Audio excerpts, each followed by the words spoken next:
Okay, everybody.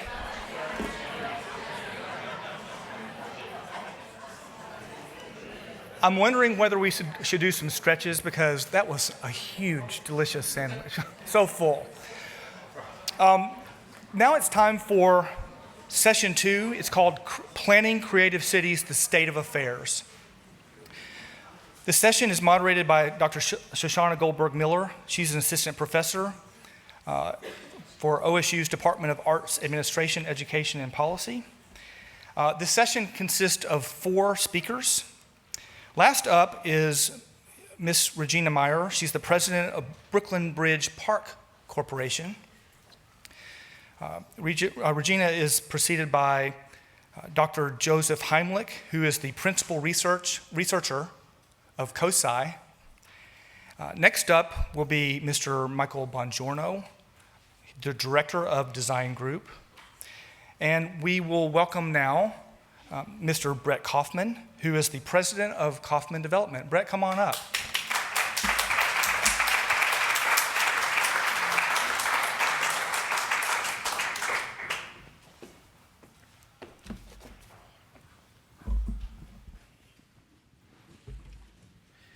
Thank you. Do I click here? Let's see. There we go. Great. Thank you for being here and for including me in this really impressive group. It's truly a pleasure to be here. I have a belief that we as a society, that we individually should be looking for commonality, where we should be looking for our passions, our internal passions, and that we should be looking to see how we can connect those into our work and into our lives and into our communities. And that individually and as a broader community, we should be looking for that commonality and building into it. So that's what we've been trying to do. That's what I've been trying to do personally and with Kaufman Development. And I will try to share with you as quickly as I can, kind of 40 years plus years of that journey in a few minutes here today. So what I'll show you here is things that to most people, and maybe even going back 6-8 years ago, these things had nothing in common, except for maybe the puddle that they're both taking the picture in. But running in a big mixed-use building downtown appear to have nothing in common. A historic renovation like the Levesque Tower, a high-rise, and one of our members volunteering in the community, historically, probably nothing in common. One of our residents and a member of our team working in a community garden, and then a traditional 2-story townhome and garden apartment community, historically, nothing in common. Well, for me, these things have a lot in common. It's really what we've based how we build community on, and they're all part of my personal passions, part of the things that I love that I've combined into my work, which has taken a lot of time. It's taken a lot of reflection, a lot of history. This slide here represents a blueprint, and when I think back to kind of some of my earliest connections of my work and my love, I can think of seeing blueprints around my father's office as a kid. He was a window and aluminum siding salesman. It was in the aluminum siding business, and there were always blueprints around. And it took me many, many years to connect those dots, but I got energy out of seeing those blueprints. I got some passion, some spark that initiated even as a little kid, 7, 8 years old. I eventually kind of took the path that a lot of kids take, a lot of people take, and followed more of the social norms. And luckily, I was a decent athlete, so I played tennis. And I did that, played a lot of sports through high school, until one day on my way to tennis practice, which I've decided probably should be the name of this speech. One day on my way to tennis practice, I ended up in the alley that was filled with the trench coat mafia of sorts, the black coats, smoking cigarettes on really hot days. And those people who I became friends with, who were not at all like the tennis team friends or my other athletic friends, led me to the art room. They led me to a whole world that I didn't know existed, a world that included really imaginative people, really unique people, people that were full of being creative and being their own individual. And that was something that I really resonated with, and it wasn't something that I had really understood before. Yet I still had my friends from other parts and was commonly trying to bring everybody together around where our commonality was. Eventually, I went to the University of Arizona and kind of found that spark for the blueprints and became an architecture major. Realized that I did not want to be an architect, that I just loved architecture, and kept bouncing around into banking, initially at least, as I graduated from college to get a job to impress my in-laws. I put on a suit and tie and worked at a bank, like every good future son-in-law should do. I actually hated that job, but I learned a lot. I spent 5 years learning the banking business and eventually stumbled upon some really good real estate developers that introduced me to the idea of being a developer, which is eventually what I did. I went to work for a production builder where I learned the fundamentals of real estate and of which I'm incredibly grateful for. But I also learned that I hated production building, that the idea of going from community to community and stamping out product was just not what I wanted for my life. And along the way, I was scratching that itch and I was trying to figure out what I did want for my life, and I stumbled upon a couple of really impactful groups. One was called Summit Series, where I was being exposed to the founders of PayPal and Amazon and big young people up to really innovative stuff. And also the Landmark Forum, which taught me that I could truly be the author of my own life. But really what was most impactful in this idea of bringing all of my passions together was an exercise that a friend took me through. He called it Love Twos. And this is a version of that list. I made many versions of that list, but they included all of these things that I love to do, most of which appeared to be really disconnected from my work. Things like coffee and traveling and speaking, ironically, hard work, building teams, those experiences of playing in sports, music, art, technology, design. And there were things in there that were real estate specific that I did find that I actually loved. It just wasn't in how I was doing it.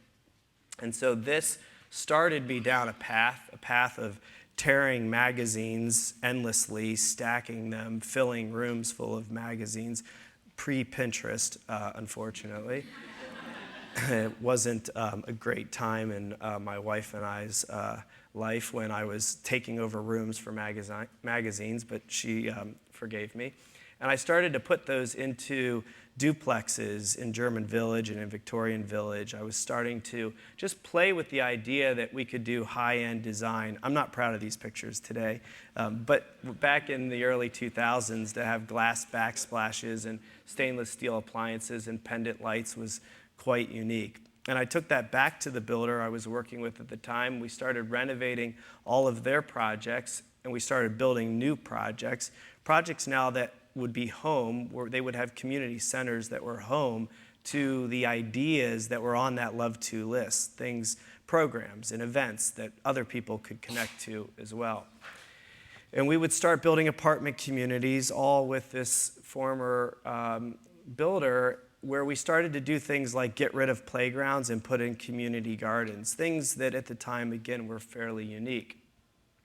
Until eventually, I knew that I had to really, in order to really do what I wanted to do, exactly how I wanted to do it, I needed to do my own thing. And so that's what Kaufman Development was founded on. It was founded on this statement here, that those combination of my loves, those combinations of my passions around wellness, philanthropy, sustainability, innovation, design, and a whole lot more would be our way to start to make an impact in the world and love our work and our lives.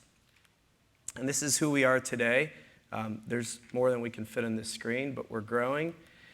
And this is what that looks like. We've now built a number of communities where we've got a whole bunch of incredible partnerships with people in the community, people that also share our enthusiasm for how community should be built. And we are putting that to work in the community through philanthropic events, something that I used to see as something you would do on the weekends or maybe later in life, but instead we get to do every day, and so do our residents.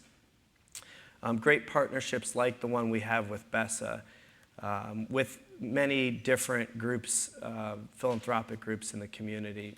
And that's what that looks like in just a short amount of time. This is all coming from our team and from our residents. They individually have contributed these amount of hours and dollars, which brings us a lot of pleasure. Sustainability is something we continue to try to push. Our partnerships continue to grow and expand. And this is the portfolio that we've now executed on and continue to build. And expanding that into new product types, products that are now mixed, that are beyond residential, so that people that live and work in our buildings can experience those same connections to their passions. And 250 Hive is a great example of that. And this is our next project on the Commons, which I should probably go by fast because we haven't shared it with the Downtown Commission yet. And the Leveck Tower, you didn't see that, which is another great example of a mixed-use project we're really proud of. And I will show you, if I can, what that sounds like in our residents' experience instead of my own words. Do I? It's a video. I don't know if there's a. There we go.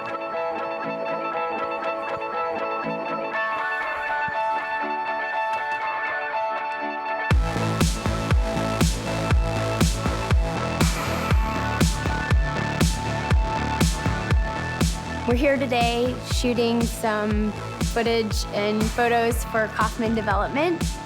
I think it's cool that they have beliefs that sort of supersede their business motives, and that's always been really attractive to me about Kaufman. This is so fun. I mean, I'm so excited to be here. They invited me and some other like-minded residents to have this wonderful photo shoot, so it's been a great experience.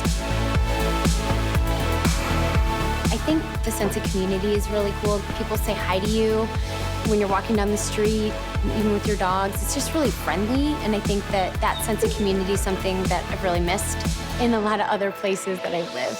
We love hosting people, and thanks to 600 Goodale and their beautiful community lounge, we have been able to do that and have a lot more people visit our place. So the first thing that attracted me to Gramercy was actually the state-of-the-art gym. 5 times a week is the free fitness classes, and I got involved and I lost 35 pounds. So I kind of have just gotten back into it. It's a habit, it's a lifestyle change, and it's only for the better. Since we moved to the Gramercy, we started our own bicycle business. It's been a real life-changing experience. The community is so neat. Since it's right nestled downtown, it's easy to get around and go out and try new restaurants or be, with, neat people that you like to hang out with. Inside's very spacious. I like the layout. It's all high quality. It's a great fit for my lifestyle. It's got just a great open floor plan. It's not closed. I don't feel confined, and I got lots of room. Also, it's just aesthetically appealing.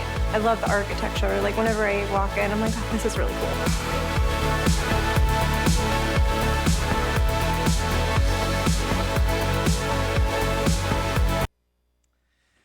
I know I'm probably over time, but we're now expanding what we're doing into all kinds of things where we're taking kind of wildly creative mixed-use buildings and bringing them into arts districts. In Franklinton specifically, we're really focused. I feel like I'm back in the art room when I walk into Franklinton. We're looking at how we can create centers for impact where we're aligning other philanthropic organizations and building buildings just for that cause. Tiny homes, all kinds of things kind of beyond my wildest imagination that we have the opportunity to now be a part of. And we're actually now looking at how we can further bring people together around that commonality.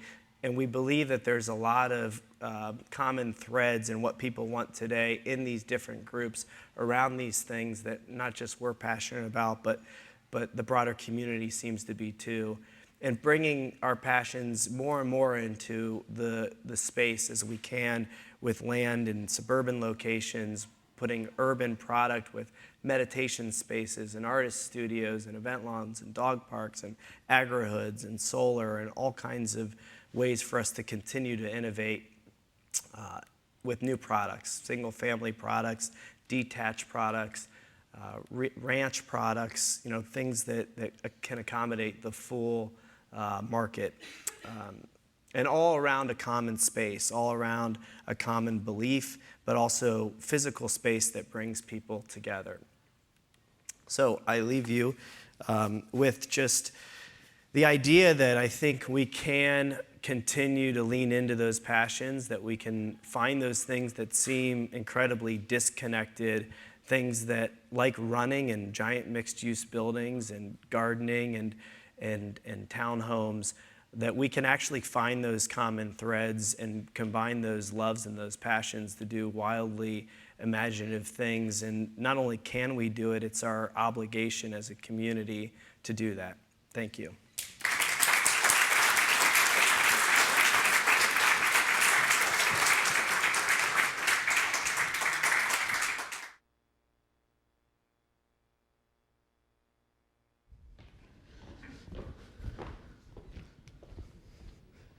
Thanks, Brett. That was really inspiring. Steve Shoney here? Steve Shoney called me out earlier. And I was hoping to kind of call him out in addition to Lee Fisher. No. Excited to be here today. When Shoshana invited me to come and talk about this, this is a subject for which I have a lot of passion and was excited to contribute to the conversation. I'm going to be focusing on how the shifts in the philosophies of some agricultural institutions are affecting design and how design then affects the agricultural institution and its relationship to its physical context. And I'm going to borrow from something Lee had said at the Columbus Metropolitan Club a few weeks ago. He said it again today, but I like the way he said it at the Metropolitan Club, but I'm going to read it here. And that was that people no longer go to destinations, they go to experiences. They don't just go to the Rock and Roll Hall of Fame, they want to experience the lakefront and other people. And I think that's a really important distinction when we're thinking about the new place of cultural institutions, not just being about the stuff, but about being a part of different experience and strong, forming a really strong social connection to place. And I'm going to focus on four major points today, and I'm going to use as an example one of our projects and then three other projects that I think are pretty interesting in that regard, and they deal with different scales. And fundamentally, whether you're a museum or a conservatory or a library, over the last 10 to 15 years, your service model it's changed, and there are a variety of different factors, be they outside factors or internal ones. But then the question is, how does that change in your philosophy be reflected in design and reflected in how you relate to your city street life or the surrounding context? And so the big question I have a lot of times for projects like this, and particularly when we were working on the museum here, was how do you use design to blur boundaries between public and private realms to create a different type of experience. So the Columbus Museum of Art really is at the forefront of reimagining what it is to be a museum in the 21st century. And I promised Nanette I would do this. The museum was the winner of a national medal for museums and libraries in 2013. It was one of 16 art museums to win that award.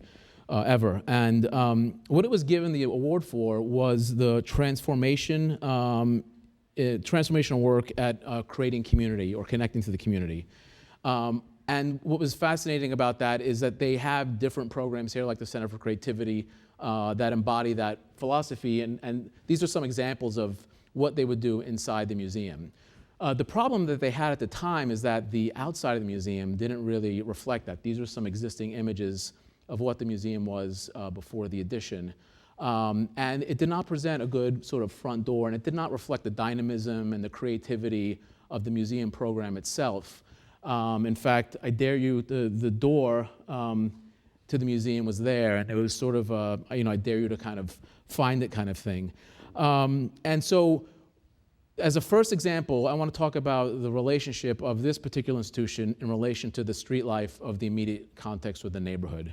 And so our goal with working with the museum was to create a much more porous building that was, in a way, harnessing the energy of the surrounding neighborhood as well as giving back to it. And really kind of focusing on trying to serve as a meeting point among art, the city, and the physical city, and people and their visitors.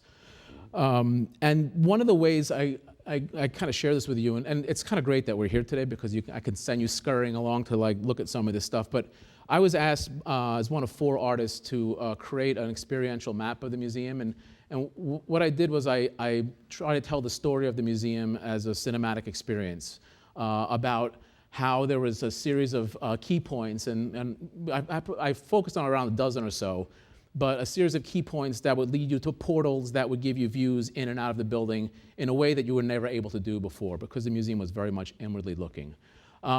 So one of the sort of ones that I kind of like to call attention to, and there are many others, you can pick up this map. I get no royalties out of this. This map is in the lobby along with the 3 others. Was the idea of creating what we coined cinematic facades. And these are like broad expanses of glass facing the street that allow both the passerby and the visitor to have an experience of life inside the museum from the outside, or life outside of the museum from the inside. And so it became a very visual kind of experiential connection. And so, in the evening when you drive by the museum, you now get a sense of what happens here, and previously that was not happening. And there's a sense of engagement and the blurring of boundaries that happens as a result. So you feel immersed in the museum, as well as when you're in the museum itself, there's this feeling of immersion within the context of the surrounding city and the street life. And so that was kind of one version of it on this project. The other one's a little more literal, and that was in the creation of actual new public space. And so this is the new museum sculpture garden. This is entry forecourt. And the important thing here is that if you notice here, there's a boundary or a zone between the building and the exterior that becomes critical. All of this program here, this is the cafe. The cafe opens up onto this space here. This is the retail store. It is part of that entry experience. All of that function is pre-ticket. In fact, this park was partially funded by the city. Therefore, it's a public or semi-public park. So you can come to the museum as a passerby and spend time here. Of course, the museum would like to come to visit and have membership and all that, but that is not the main goal, is to create a really soft zone between the public and private so that it feels like one continuous urban experience. Looking at it differently in another scale, this is a project that's being done with the library right now by the Gunn Partnership, a collaboration between Gunn Partnership and School of Caldwell Associates. But this is the Columbus Main Library here. There was an addition put on it in the 1990s that was very intentionally sort of a mausoleum for books. I mean, they had a lot of books. That was a collection. But any library's model has changed in terms of what they're trying to do with their collection in relationship to what they're doing with people. The example I'm giving here is about the relationship between a cultural institution and a formal public park. And so this is the Topiary Park, formerly called the Deaf School Park, in downtown Columbus. There's a historic deaf school building there, which is now a school. But what the architects did is they peeled the solid wall of surface of the library away and created an entry onto a sculpture plaza and seating plaza outside the building, blurring the boundary then between what's a public park and what is the actual institution itself. Taking it up another scale, Lee had mentioned the High Line before. My second favorite public park in New York, other than the Brooklyn Bridge Park. But the thing I wanted to focus on here is that the relationship of this is the new Whitney and its relation to the High Line. The High Line is a very novel piece of placemaking based on a piece of infrastructure. And I think the key takeaway here is that the idea of a symbiotic relationship, so the High Line was a major investment that was made that would then spur other things to happen, some of which was private development, but in this case is a piece of cultural institution. And the way that they kind of feed each other as a result. So the Whitney comes online, it plugs into, you're doing this dovetailing, it plugs into that experience and amplifies it. And so it intensifies social experiences, it intensifies views to and from the building to the High Line, and it becomes a destination that's based on experience. Yes, the Whitney is a museum. They have cultural artifacts at the museum. You're going there to see and spend time at some of that.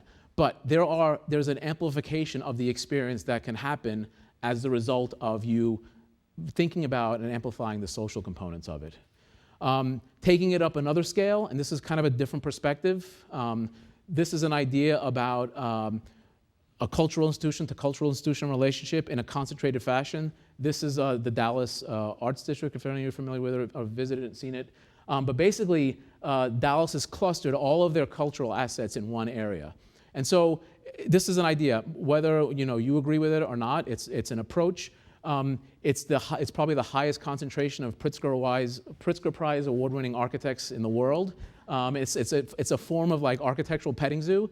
You can go there and you kind of experience all of this. And it raises a good question though. Should you concentrate all of the cultural assets in one area? Or is the model where it's distributed and throughout different parts of the city the right model? I think that's a question that has to be answered. We'll have to wait. History will tell us how that is successful or not. I think kind of the takeaway, kind of in summary is, really kind of thinking about new ways to engage between your sort of cultural institution and the physical city. And the idea that you're actually trying to just create conditions upon which you can build and harness energy, both of the city and the institution itself. So there is that sort of symbiotic relationship.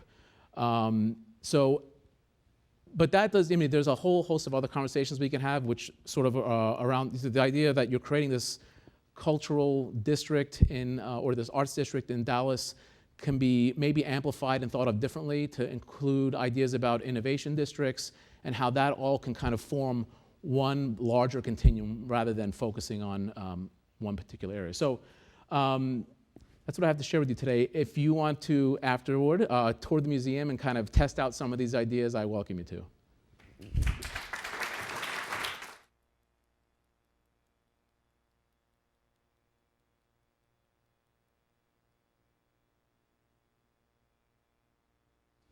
Good afternoon. So, Shoshana and I have very different career trajectories, but they've converged in a very interesting way. And so we're going to be talking, or I'm going to be talking about a study we've started, and this is the first of 3 parts of this study. This morning we heard from policy experts, and they told us, as experts, what they see. Well, I'm a social scientist. I go to somebody else who I think are experts, and that's the people who are there. They're expert at living their lives. So what we wanted to do is we wanted to look at the demand side of culturals from the side of those who consume, rather than those who provide. And so thus, we began as good academics do. Oops, I gotta change this. Boy, that does jump. We did this as good academics do with a lot of literature and looking at what's coming at us from the cultural demand side.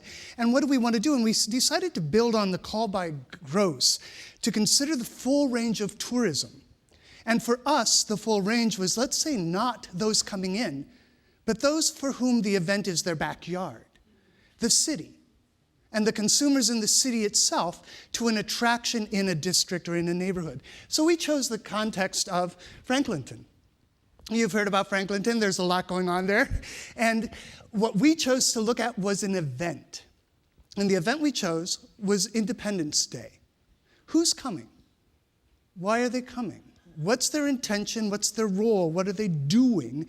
And what's the consumptive side of that expectation? So we decided to do the Independence Day Festival. Now, of course, I am a social scientist. We had to do the methodology piece. It was an exploratory descriptive study. It was a convenient sample of 350 participants, all adult, to the Independence Day Festival. And we used a structured questionnaire, paper and pencil questionnaire, with 7 different components, answering about 15 different questions, research questions. And the scales were all psychometrically tested post facto. So who responded? We had an interesting result. Sex, age, household income were all almost perfectly aligned with the city and or the county numbers. Nice surprise. We didn't get, over half the respondents did not answer race, so we dropped that one. Education skewed slightly positive, and if you know Columbus's demographic, skewing slightly positive means really highly educated. And then almost 2/3, surprise of us, reported their role in area as in being a creative or a creator, with commercial and museum representing 50%. People were allowed to choose 2 roles, and these 2 were the dominant, that they were creators or creatives or in the creative economy. We also asked them if they were going to spend money. And the average was, or the median was $50. So they came expecting to spend something. The high end was $3,000. The bottom end, which had a lot, was 0. So some of the characteristics that these people told us they wanted. There was one negative response. It was slightly negative, and it was upscale community. That's not what's desired. So what is desired? First, an artsy place, a funky place. Those came out very strong. A place to live and a place to work. Safe, walkable, clean were all very important aspects of this community, which are not surprising. That's what people want in almost any community. But now we're talking about the creatives themselves, talking about the kind of community that should be a creative place. So what are some of the elements? They were given parallel scales of things that, 2 parallel scales. They were to identify the 3 most important elements for them and the 3 least important. At the top, low-cost creative space. We've heard that this morning. I want to say something different about it, though. It's not about what is. It's about the intentionality with which we move toward it. How do we make it so that it's low-cost creative space, not necessarily saying it's a market function? Low-cost residential housing, these folks, and it was not for them, it was for the residents there. Let's not change the character of the neighborhood entirely to become a commercial space. And then, of course, who wouldn't want the craft food and the craft beverage establishments? And they wanted a lot more of these. Interestingly, places to gather and green spaces were the next 2 on this list, but they were the top 2 on the not necessary. And we've got a lot of hypotheses as to why. And I think about it, you'll come up with some very interesting reasons why it's both. But the places to gather, green spaces, and retail businesses for products created in the area is not considered important. Right in the middle were those support services, drugstores, grocery stores, supply houses, the things that would support their work. We also asked them about the arts itself, and basically we found out they want more. These folks want more of all the arts. There was only one that was, the weakest was a 4.99 on a 7-point scale, so it was positive, and that was for media arts. The one that was dominant was architecture, more architecture visible in the area. Then that was followed by crafts, design, visual arts, music. So there was a desire for all of these to be more abundant and more accessible. And theater. As a theater person, I have to say that. So we did want to find out who and what should lead cultural planning. In this, we were delightfully surprised to find out current residents was number 3. And even more delighted and surprised to find out artists were at the bottom of the list. And they wanted these folks, politicians, leadership, residents, businesses, researchers, future residents, involved in this planning process to give them a cultural plan that drives the community and the policies to make it happen, again, to the intentionality. The creatives we talked to said they want this intentional work done That's at the bottom for them, economic plan. So what does this mean? We entered this not expecting to find it, but we found creatives consuming creativity. And for us, that's a very exciting difference because we think that changes what these kinds of findings mean for the purpose of planning and for the purpose of implementation of policy. They have desires for the neighborhood. They have the same desires anyone wants in their neighborhood: clean, walkable, safe. But they also want it to be affordable for those to do the creating. Not that it has to be cheap and low end, but they want it to be affordable so that it maintains the creative neighborhood. It doesn't change it into a desired attraction neighborhood. So one of the questions is how to shift from the supply side to the demand side. How can we understand better how we use what people, the consumers, want as opposed to the providers, the builders, the architects, and those who, the policymakers? What about from the supply side? What's important to them in the planning that we're doing for them? You know, we did notice that there were a lot of shared traits in all the studies about planning, cross-planning, but different expectations. The expectation that we were getting a sense of in this study was that the expectation is for the work to continue. It wasn't the development of the neighborhood. It's for the work to continue, which is a very different philosophy. How do we move to a philosophy of allowing the work? We do believe there are strong implications for planning, definitely implications for sustainability. Part of our study is moving to two other types of districts in a city, in this city, at attraction events, to find out if it's different, how can we make this kind of creative community sustainable for itself. So we're comparing it to a commercial arts district, we're comparing it to an anchor district of large institutions. And finally, we believe there are strong implications for change over time in some of this work. What we're really hoping to do with this is get inside the heads of the consumers of cultures, which is, again, tied to the work Shoshana came to from a policy and a fundraising perspective. I've come to through a visitor perspective, and we're converging around this. Who are these people and why are they here? Thanks.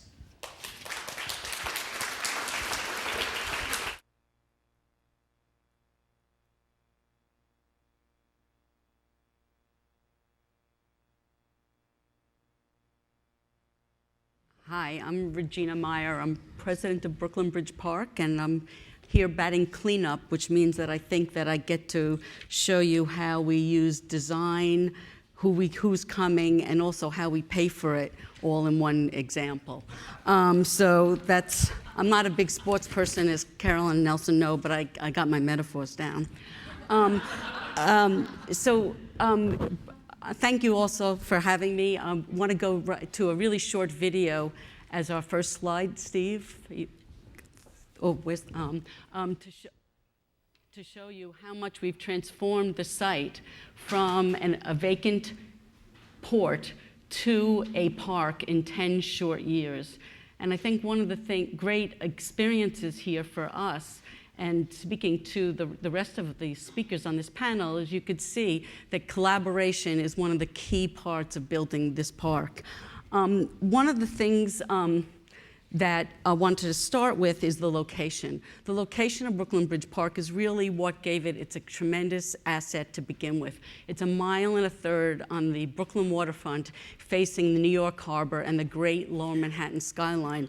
And what's incredibly unique about that is that the community knew first that this would make a great park. The Port Authority of New York and New Jersey used this site for port operations, mostly for break bulk cargo, up until the 1970s, but once containerization took hold in the New York Harbor and moved all port operations to New Jersey, the community saw the great asset of this location for public use. It wasn't until 2002, though, that then Mayor Bloomberg and then Governor Pataki made the the great, strong decision to build a park on this site, with one caveat, that we would have to, and this is where the developer comes in, figure out how to pay for our maintenance and operation. So I will walk you through this, how we transformed the site using design and placemaking, and then some of the financials as a way to hit on all these themes. So one of the great things is that we brought a phenomenal amount of nature to an industrial site. And this park is entirely designed by Michael Van Valkenburg and Associates, who now have their headquarter office in Brooklyn, just 5 blocks from the park. And we've built great park sites like this, great, beautiful shady walks, beautiful gardens right on concrete decks, and beautiful lawns with these incredible views of the Brooklyn Bridge and the lower Manhattan skyline. We've had incredible challenges. This is what the site looked like, as you saw from the video. This is the Brooklyn-Queens Expressway. It's a Robert Moses-era highway, famously built as a cantilever below the wonderful neighborhood of Brooklyn Heights with a beautiful promenade above. But that was what gave us the challenge to build, this great topography on the site with winding trails and beautiful hills to block the expressway. We've also had the experience of reusing some of the site that the Port Authority left for us. This is our recreation pier, Pier 2. It's reused port sheds. As you can see, we've reused the roof part of the structure to provide shade and to provide protection from the sun. And we've also reused structures like the former tobacco warehouse, which is a 19th century abandoned warehouse, for a wonderful theatrical production company, St. Anne's Warehouse. We have a smashing production of Streetcar Named Desire this month there.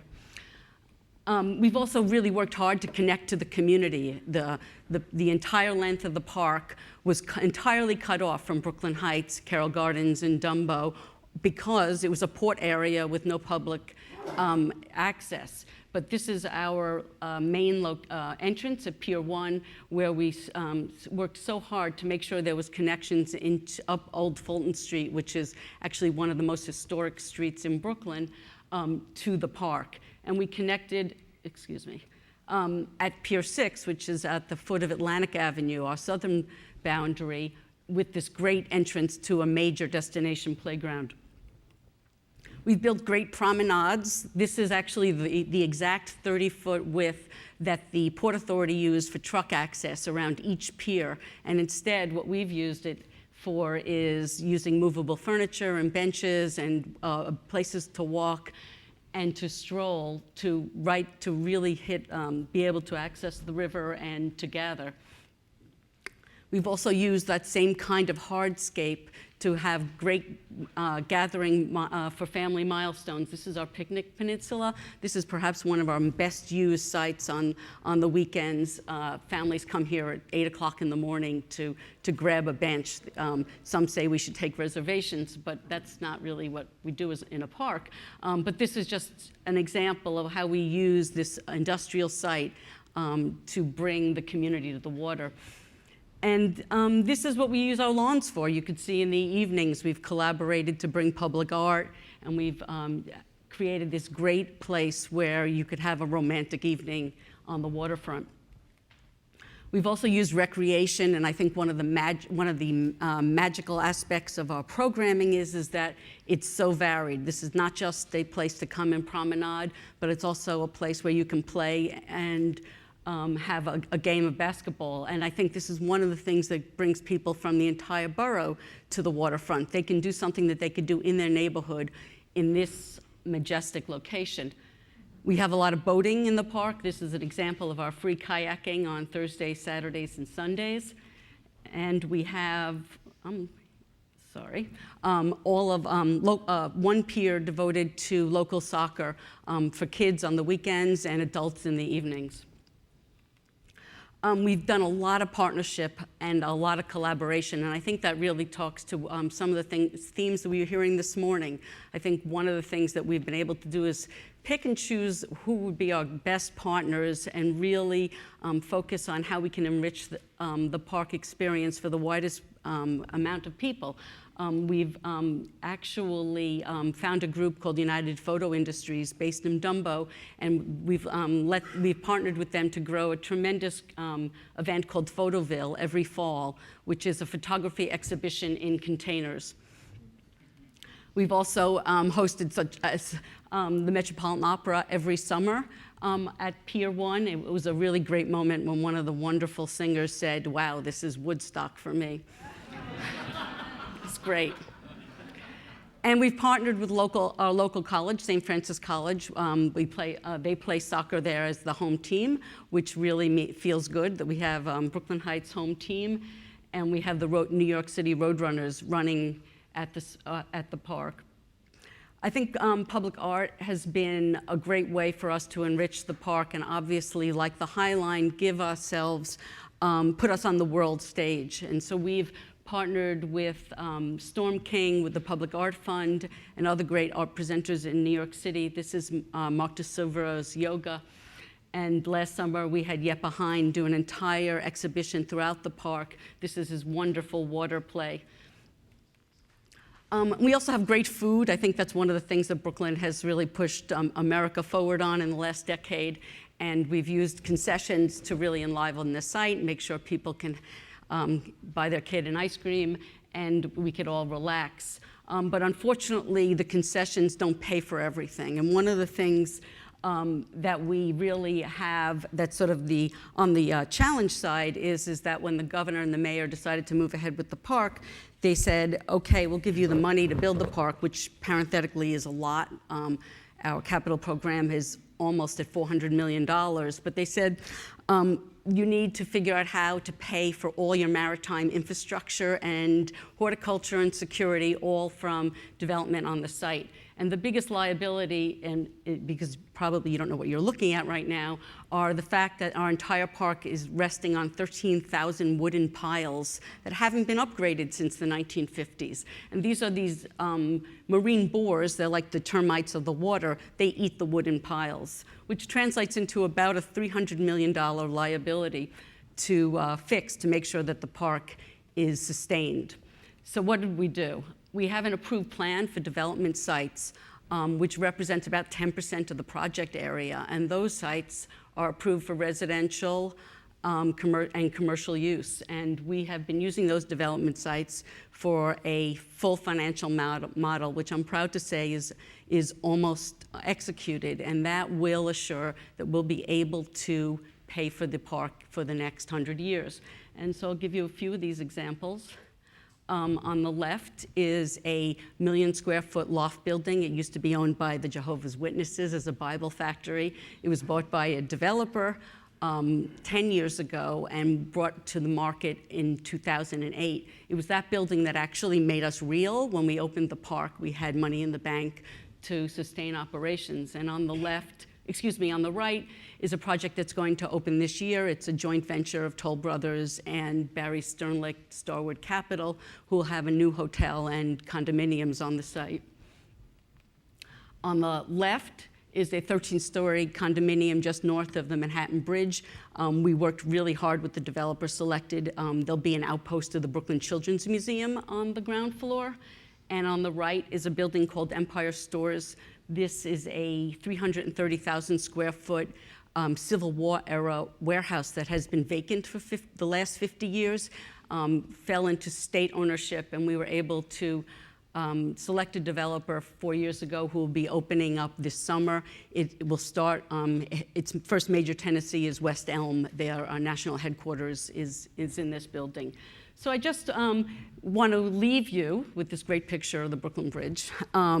And sort of wrap up by saying that I think what you could see here as the Brooklyn Bridge Park example is that a sole purpose entity like our park is able to balance both, balance bringing wonderful open space, great design, and financial sustainability.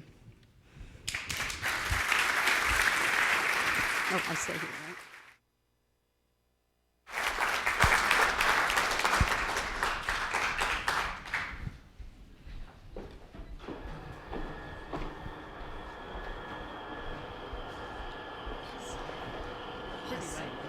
Good job. Yeah. You did great.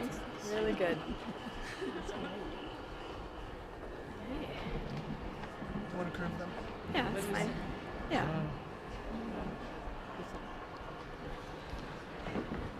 Hey. Good.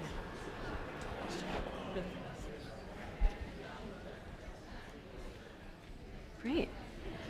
Well, that was a really interesting array of fascinating speakers and topics. And what I'm going to do now is I'm going to ask one or two questions, and then we're going to open it up to questions from the audience. And those of you who've been my students who are in here in the room know that I'll always have more questions to ask at the end as well.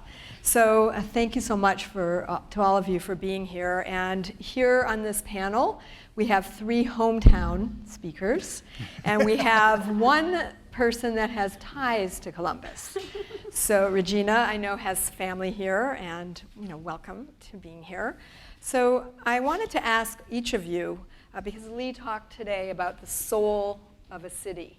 So I want to ask what you think is the soul of Columbus, if you had to articulate that. And Brett, I'll start with you. A softball. Let's see, how much time do we have? The soul of our city, I think, really it's hard to say it's one thing, which maybe is a problem. But there's a lot, I think, personally, that really make up this city in a really positive way. At the core, though, is kind of the subject that we're talking about, is this idea of coming together and collaborating in a very positive and helpful way. My experience here in being a developer in the city is that people are very receptive and willing to help and want to see things happen. And I think that's really unique. I don't think that's how it is everywhere, where you have private and public sector, where you have the arts and the development community all kind of trying to figure out how to make things happen in a really positive way. Yeah, thank you. Regina, what would you say is the soul of Columbus? Well, for me, soul of the Columbus is my family, as you mentioned. But I think one of the great joys for me, so I went to school in the Midwest, in a different college town that won't be named today, is just that, though. The idea that Columbus has the great State House and the center of state government and a great university and great cultural institutions and great neighborhoods all within its boundaries is a pretty actually unique thing in the Midwest, right? And so I think when you see good new development and great art and great educational happening, you have a lot of like-minded people who care, and I think that's, for better or worse, unusual in America. Mm-hmm.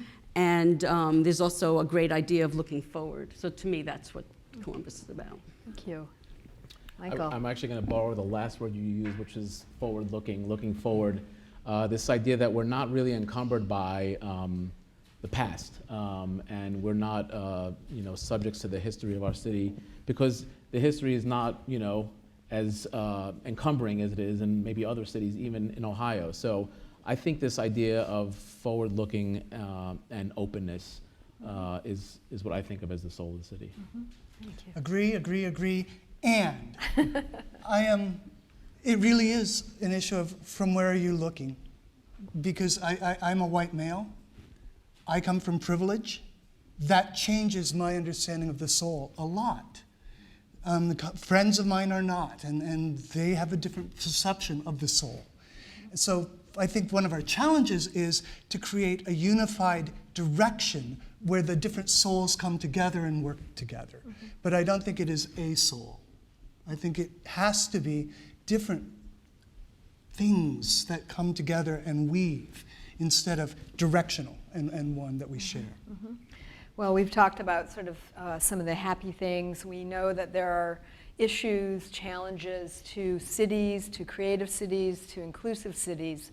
So what are some of the things that keep you awake at night, besides young children, which many of you may have, and I know, Michael, you have a little baby there, but some pressing issues that are being encountered in your field and things that are really of great concern to you? What would you say that those are, if you may, besides crying babies? Issues, Michael? As I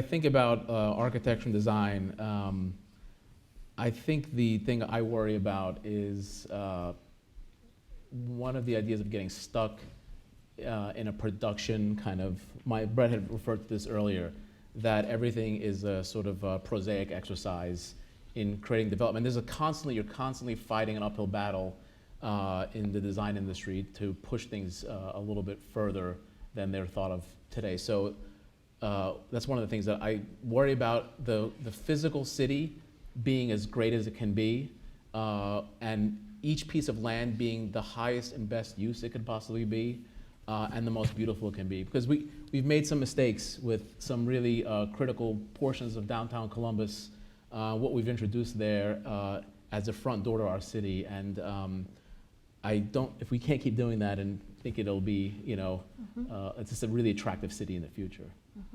Okay. Yeah, I would agree. There's a few things that keep me up at night. One is risk. But really the issues, I think, to Michael's point, bad design. I don't think we have so much of a supply and demand issue. We have a good and bad design issue, and that might be presumptuous of me to say, but I just think that there's plenty of appetite for really quality projects. And the other thing that really concerns me is that there's needs all over, and maybe to the point of different souls, there's needs all over our city, and trying to find ways to accommodate them. We as an urban environment, as a downtown environment development community, we are not over the hump. We have not made it yet. You go to Nashville, you go to Austin, you go to other cities that are a cycle ahead of us, and we've got a long way to go.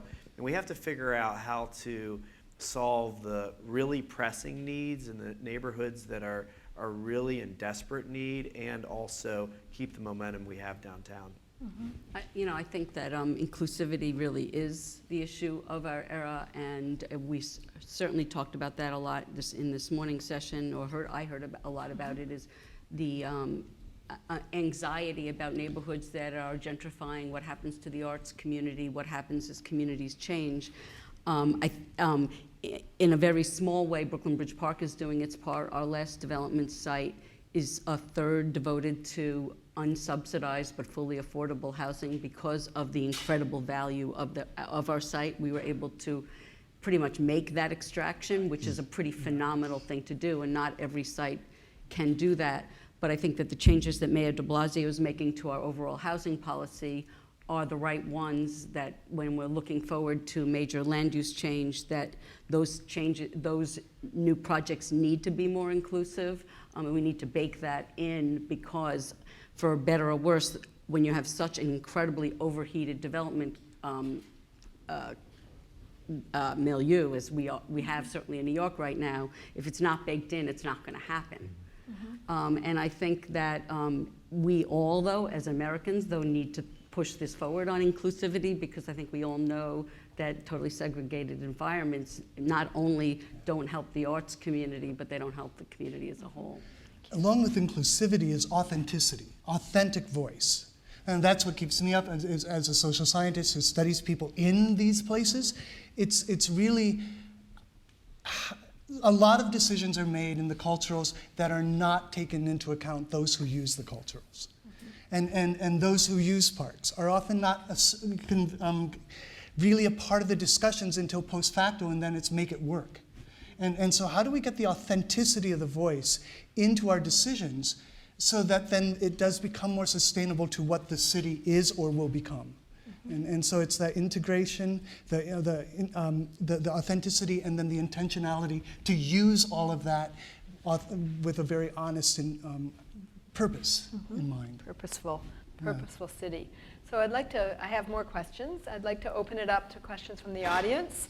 So we have a mic going around. We have a question here. Thank you.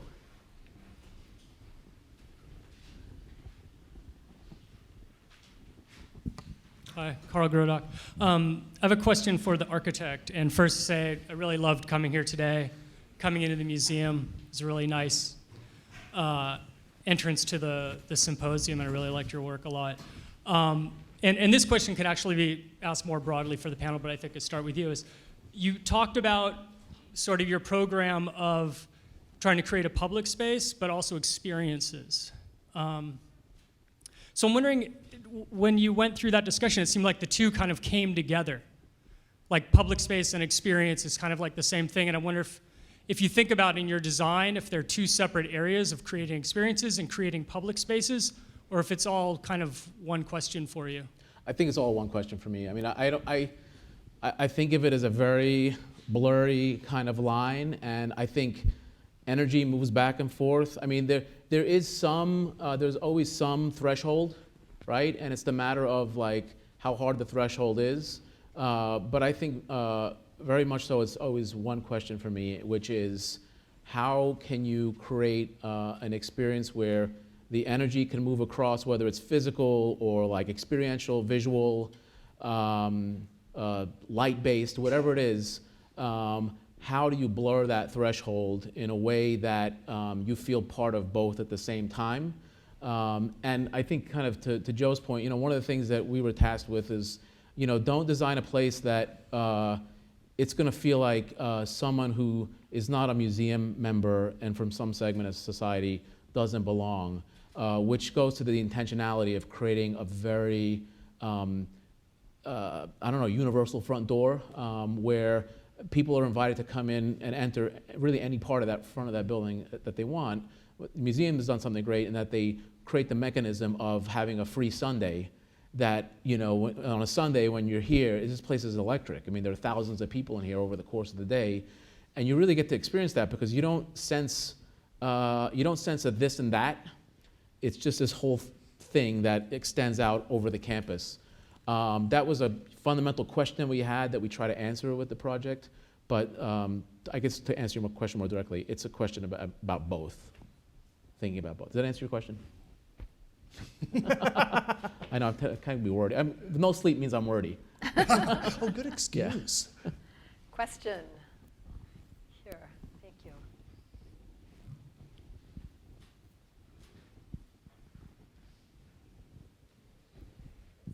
Hi, Asim Inam. Thank you for those presentations.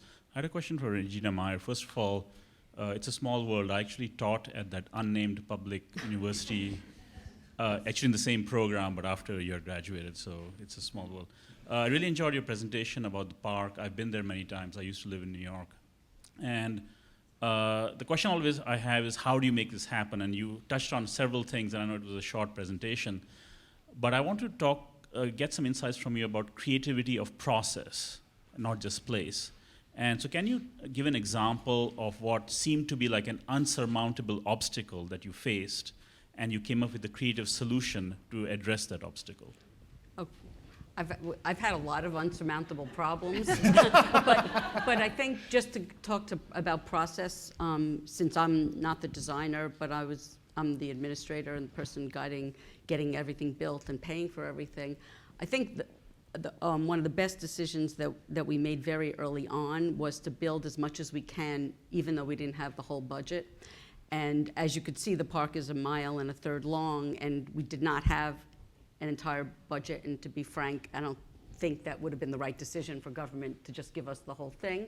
But we really proved ourselves when we built our first sections at Pier 1 and Pier 6, which are the northern and southern boundaries, which wasn't the obvious way to start. Most of my cost people and most of my construction people were saying put all the money in one place, and I was like, I don't know, I got 2 kids at home. I think that you gotta treat both kids the same, otherwise you get in a lot of trouble at the end of the night. And I know I had 2 entrances, and I said, I think I better just build both of these. And so we did do that, and which did, of course, there's a cost premium when you're mobilizing in 2 different places at once. But it was tremendously the right way to go. We proved to both communities that we'd have a great park at both entrances, and it also had this added and unexpected value, which is that my staff said, like 3 months into us sort of really seeing what it was going to look like, we have to build an interim bikeway to connect everything. And that was another thing we really didn't have budget for, but then we went and convinced a lot of our friends in other parts of government that we needed the money to do so. And so that was a really exciting moment to not only open the park, but then a few months later, open a very interim, I'm meaning asphalt and a couple of chain link fences, but to connect everything and give really the entire community a sense that we can open up the entire waterfront. So that's a sort of a process answer. So I know we have lots of students, and somehow you guys have chosen to sit in the back, but there are some students I know from the class that we just had, the Barnett Symposium. So I'm going to ask the mic to go back there, and let's hear from all of you.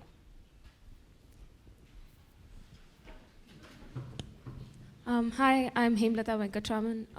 I'm a design student, a master's in fine arts student from the Department of Design at OSU. I thoroughly enjoyed all of your presentations. My background is in architecture, so I was extremely interested and intrigued by each of your work. I would just like, one question that's to all of you is about what exactly do you mean by community? Because we've been hearing that all day long. We're talking about community development, we're talking about creative placemaking. Are we talking about social strata? Are we talking about the socio-economic fragmentations in the society? What exactly are we talking?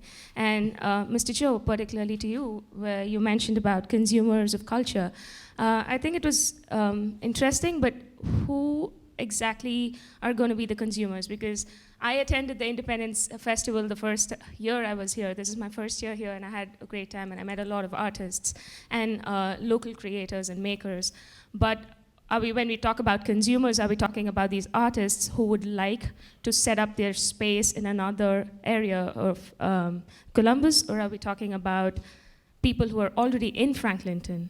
What about them? So I'm just like all over the place with that. So, thanks. Hey, all right, so I think we have two questions. The first was, what do we mean by community? And then I guess, Joe, you'll pick up the second one. So I'd love to start with the community one, because I used to teach a course back when I was there on radical education theory and community ed. And we spent a good 4 hours at the very beginning of the course talking about that very question. What is community? How is it defined? And whether it's an aspirational community, an attributed community, a geographical community, geophysical community, a spiritual community, a community of beliefs, a community of profession, they all matter, and all of us belong to so many intersections of communities. We default to the singular because I think it's just sort of ingrained in us, but the reality is none of us can speak to a community ever because we're bringing in too many of our own perspectives. So communities must be viewed as nested and relational, not as a single entity and situated. That's my belief on that. Yeah, I would just add to that, because I completely agree. You know, we have a statement, you know, our Opus statement that says, you know, that this is our way to change the world. And we wrestled with that language because we tried to question, you know, are we really changing the world? And in the end, the answer was yes, in the way that we can, in the way that we feel we can start and see where it goes. And so community to us means a lot of things. It means the philanthropic community. It might mean the wellness community. It might mean that specific apartment community. It definitely means the broader community. And our desire, our aspiration, is that over time, touching thousands of people in and out of our individual communities, people that are just in the broader community that drive by, people that are impacted by the philanthropic work, the sustainability, that over time, these individual communities are having some impact in the much broader community.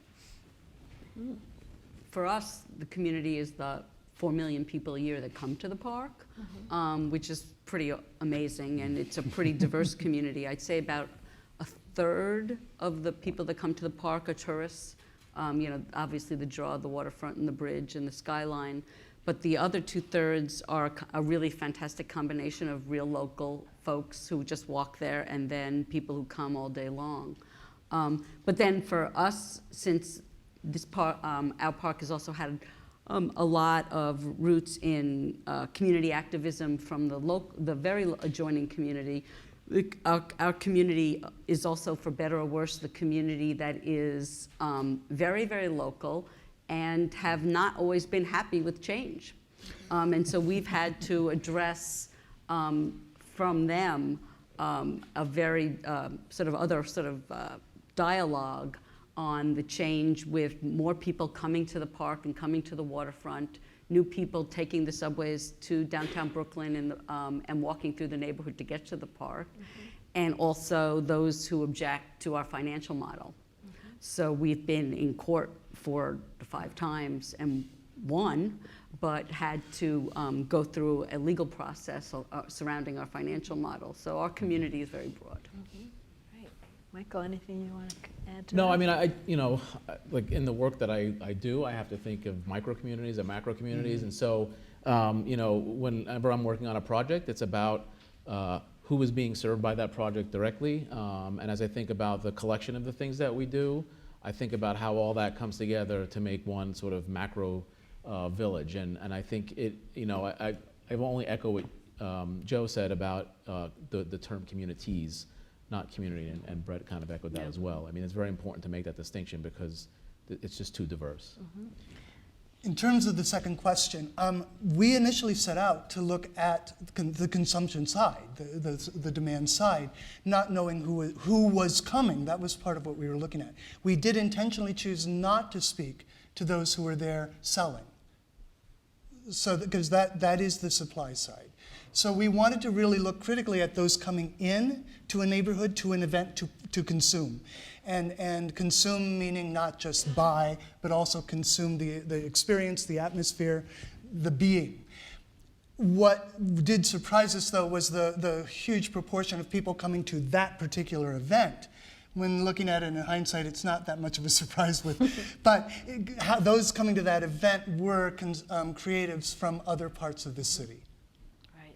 Yes, and we have one of the founders of the event here with us today, Andy Dodson. So great. All right, I know students, more questions. I know that you must have some other questions here. Other questions from the rest of the audience? Questions. One question down here. Oh, a student? Okay. Okay, well. I'm Vesta Daniel. I'm a professor emerita from the department that's represented here, not a student. First of all, I have very much appreciated and enjoyed your presentations. Mr. Bongiorno, you mentioned that fortunately you're not encumbered by history in the work that you do. Perhaps I misheard you, but I wanted to understand better, if that is what you said, what you meant as you walk through this process of creating and recreating community spaces. As I think about Columbus, for example, which is very much, well, we can say encumbered by history. It is very much ensconced in history. So I need to understand that better. I'm glad also that Dr. Heimlich, you have begun to talk about the significance of the diversity of folk who represent whatever the soul of Columbus is. You know, by the way, that used to be the statement that the King Arts Complex used as its its moniker, so to speak. It said, King Arts Complex, the soul of Columbus, the soul of the city, which I think is kind of interesting. But anyway, those are the two major questions. And the third observation I'd like to make is that, and question, is that with rare exception here, there's been no discussion of race. And I don't know whether that's because that's another conference, but it is certainly significant to this discussion. It has a very homogeneous feel to it right now. That is not so much a criticism as it is an observation, because I know you know that. I know that you already know that. So anyway, those are my comments and my questions. Thank you. Yeah, I can. My reference to history was, so Columbus, and I'm sort of an immigrant to this community. I came from here from New York City not long ago. Or 20 years ago. But it's I don't know, time changes. But I was thinking of it relative to, like, let's say Cincinnati and Cleveland, right? And so in those cities, and Columbus comparatively is younger, Cleveland has sort of a history of industry and what I would call sort of robber baron kind of hierarchy that has occurred over time, and the Cincinnati is very much sort of a, much more of a southern city with a different kind of social hierarchy. My observation is that Columbus does not have that type of hierarchy in our city that those cities have. Therefore, it feels like a much more open and forward-looking place and is not tied to the history of any really long-term older money or power structure that it seems like you would observe in a city like Cincinnati or Cleveland. Some may disagree with that, but that's sort of that's what I think the context within my statement was made relative to history. Not the history of the work that we do, but the history of the community relative to other cities in Ohio. One of the things that I think challenge almost all cultural institutions is that there is a legacy of being a place in a community and not being of the community and in the community in a much more open way. And that has led to a history of cultural isolationism. And that includes race for most institutions. And so how do we begin to break that? And I think that is really underneath some of what I was bringing, I was hoping, is to put out there that we need to look at who's not at the table anytime we're at the table, and not expect them to ask to be at the table because it's not their table to be in. We must invite them in, and once they're invited in, we have to treat them as invited guests, not as someone that we are obligated to. And begin the dialogue in a different way. And these culturals have a hard time because they have a long history of not really engaging deeply in the geophysical, broader communities. They're really used to dealing with those who come and serving those who come and those who are like those who come. So it's a challenge. And I think that's one of the reasons the visitor studies work is so pushing the institutions and pushed back by institutions, because some of those questions are asked. Exactly. And I think, the whole Creative Cities movement has skewed a lot to, a lot of the authors are white males, and I think that one of the issues that I've certainly explored in my own work is the shadow side of the creative city. Who's not included in this conversation, both in terms of racial makeup, ethnic groups, the people who are socioeconomically challenged, the gay and lesbian community, who a lot of times are looked at as having really started some of the, I guess, regeneration, not necessarily gentrification, but what you said, Joe, as far as who is at the table when decisions are being made. So I appreciate that feedback, and I really value that kind of input. Thank you. I know we had another question, another hand up here. Did you want to ask a question? Yes, sort of? Yes, no? Sort of question. Okay, we have a sort of question down here. Question? My name's Joe Keener. I consider myself a citizen commoner. We're all creative. I have a couple questions maybe. The first one was when you were talking about your developments, which all look really nice, and I resonate with your goals and things. How would you be able, are there ways to apply that same kind of holistic community that helps people, actualize themselves? How can that be replicated in a less affluent situation? That's one question. In your studies, if you were labeling people citizens instead of consumers, would that change how your study was approached and how you asked the questions? Because I think of cities as an ecosystem, and they're really sort of bioregional if you're going to really maximize the crossover between ecology and economic, which have that same root word, which means home. So those are my sort of two questions. Sure, I can start. And I want to just comment on the prior question. I've not been able to be here all day. I don't know what the makeup of the day is, but the diversity and race issue, which I'm glad that you raised, is also very sad that we're even talking about it at all. It's time for significant change just to happen now, and there's no good reasons why it hasn't happened, and it needs to change immediately. So thank you for raising that. It's important that we continue to hear that it's not happening. As far as the question you asked, our firm is 5 years old. We started with what we knew, it's evolved, and we're now just kind of starting to go back and figure out how to address that issue because it's not one that we started with, and it's not one that I know, candidly. It's not easy either, but I think there are answers, and we're toying now with things like the tiny home, and we're toying with micro units, and we're really intrigued by what Mayor Ginther is set out to do in the Hilltop and Linden, and I'm personally connected to the Linden area and trying to figure out how we can build really simple parts that are designed to make people feel good about where they live and transform neighborhoods that are less affluent. It's a subject that I think is really important. It's one that we're just kind of starting to scratch the surface on, and I don't have the answers yet, but we're trying to figure it out. In my world, we usually use the terms visitor, audience, guest, rather than consumer, even though they're in a consumptive role in the institutions. Shoshana's background in policy brought in the economic lens that we use. We didn't ask them if they were consumers. That was clearly not something we needed to ask. They were there to consume the event.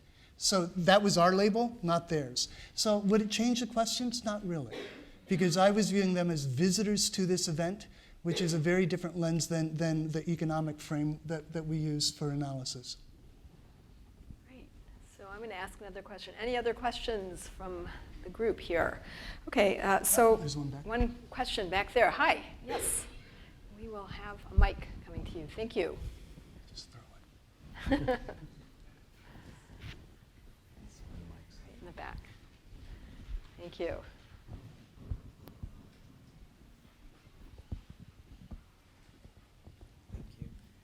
Hi, I'm DJ. I go to Ohio State, a third year in arts management.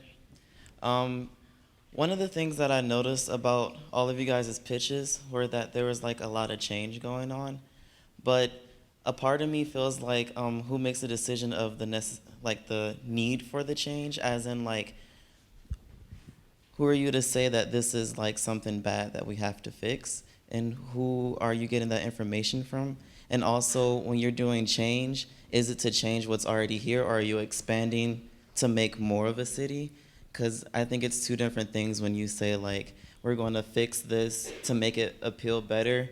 And when you're appealing, I feel like you are mostly talking to people who can afford it or are paying for it versus the people who are there who can't afford it. Because, like, what if I like a park and I thought the park was cool and my neighborhood thought it was cool, but the people in the corporate were like, well, we feel like this park should include this. Like, whose word do you take over in that decision?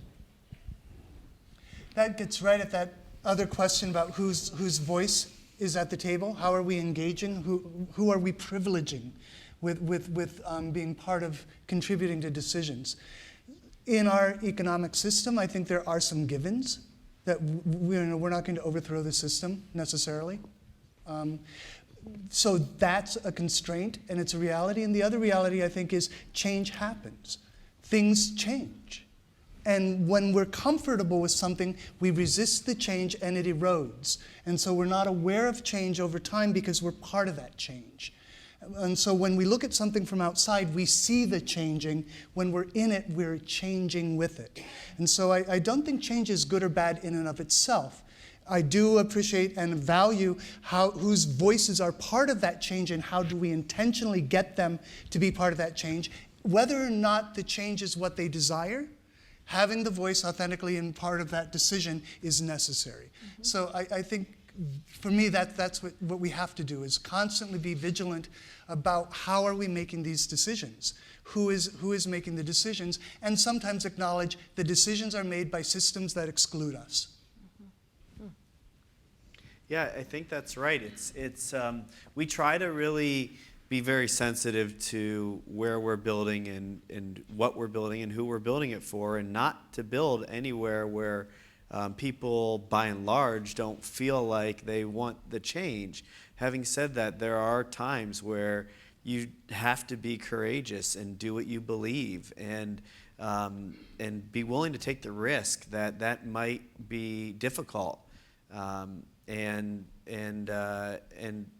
you know, as long as we can put our heads on our pillow at the end of the night knowing that our intentions are good and that we sincerely believe we're going to make a positive impact, then we just go for it.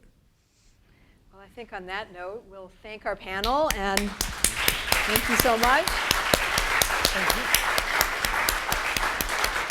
Okay, there's a 15-minute coffee break now, and come on back because we have one more panel. Yeah, there are snacks and coffee in the coffee room in 15 minutes. Hey, that was so fun.